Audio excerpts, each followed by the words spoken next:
Technology দুনিয়ার শীর্ষধনী Tesla, space x এবং social media platform এক্সের মালিক ইলন মাস্কই এবার কিনতে যাচ্ছেন লিভারপুল ফুটবল ক্লাব। শুনে তো অবাক লাগছে, কিন্তু তার বাবা এরল মাস্ক এক ব্রিটিশ রেডিও শোতে এ বিষয়ে চমকপ্রদ এক ইঙ্গিত দিয়েছেন। টাইমস রেডিওতে দেওয়া সাক্ষাৎকারে এরল মাস্ক বলেন ইলন অবশ্যই লিভারপুল কিনতে চাইবে এবং জানান তাদের পরিবারের লিভারপুলের সঙ্গে গভীর সম্পর্ক রয়েছে। তার পিতামহী কোরা অ্যামেলিয়া রবিনসন লিভারপুলে জন্মগ্রহণ করেছিলেন।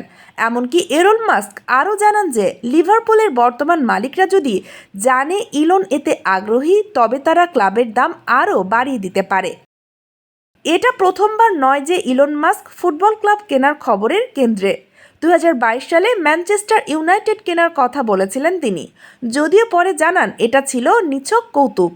তবে যদি সত্যিই কোনো ক্লাব কেনার সময় আসে, ইলনের প্রথম পছন্দ হবে ম্যানচেস্টার ইউনাইটেড।